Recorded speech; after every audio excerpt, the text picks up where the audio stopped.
رسالت نعرہ حیدری محمد و آل محمد صلوات ماشاءاللہ جی ماشاءاللہ. توجہ فرمائیں، چند موعظہ آپ کے سامنے پیش کرنے کی سعادت حاصل کر رہا ہوں. گمراہی میں رہنا ذلت ہے. مومن کو زیب نہیں دیتا کہ وہ ذلت میں زندگی گزارے. مولا علی علیہ السلام کے متعلق اللہ کے رسول نے فرمایا انا مدینۃ العلم وعلی بابھا. یہ کس طرح ہو سکتا ہے کہ جس ہستی کے پاس ہزار علم کے باب موجود ہوں اس کا ماننے والا ذلت کی زندگی اور گمراہی میں زندگی گزار رہا؟ یہ کیسے ممکن ہے؟ امیر المومنین کا ماننے والا، جس امام کے خطبات موجود ہیں، جس امام کے حکمات موجود ہیں. ایک بزرگ عالم دین ہے، وہ فرماتے ہیں اگر امام سجاد علیہ السلام کی ایک قمیص، ایک کپڑا، ایک لباس آپ کے سامنے آ جائے، آپ کو پتہ چل جائے یہ امام کا ہے، تو آپ کتنی خواہش کریں گے، اسے چومیں گے، اسے پیشانی پہ لگائیں گے.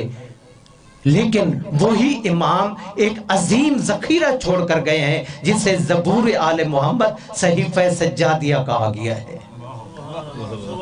ہم اس سے غافل ہیں. امام نے اس وقت جب واقعہ کربلا ہو گیا، واقعہ کربلا کے بعد امام نے جو سب سے زیادہ جس چیز کو ترجیح دی وہ دعا تھی. وہ کیا تھی؟ دعا. کیوں دعا کا انتخاب کیا؟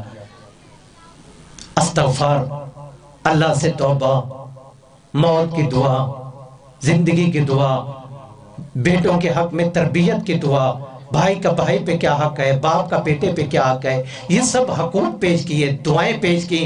یعنی اس وقت امام نے یہ دعائیں اس لیے انتخاب کی کیونکہ لوگوں کے اندر ایمان ختم ہو چکا تھا، لوگوں کے اندر خدا کا خوف ختم ہو چکا تھا. یہ وہ دور چل رہا تھا جس دور میں نواز رسول کے گلے پہ تیر مار کے یہ کلمہ پڑھنے والا کہہ رہا تھا کہ یہ تو میں قربتاً اللہ تیر مار رہا ہوں، یہ میں نیزے مار رہا ہوں تاکہ اللہ کی رضا حاصل کروں، یہ میں خنجر چلا رہا ہوں تاکہ میں اللہ کی رضا حاصل کروں. اس وقت سید السجاد علیہ السلام نے واقعہ کربلا کے بعد دعاؤں کا سلسلہ جاری کیا تاکہ لوگوں کے اندر خدا کا خوف پیدا ہو جائے، لوگوں کے اندر ایمان کی تازگی پیدا ہو جائے، لوگ اپنے اللہ کے قریب ہو جائیں، لوگ عاشق خدا بن جائیں، لوگ خدا کو پہچانے، اس کے محبوب کو پہچانے اور حسین ابن علی کی معرفت حاصل کرنے، اپنے وقت کے امام شناس بن جائیں. صلوات پڑھی محمد و آل محمد.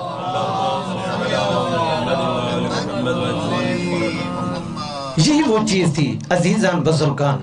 اگر آج اس مجلس میں ہم بیٹھے ہیں، ایک بات ہم تہیہ کر لیں.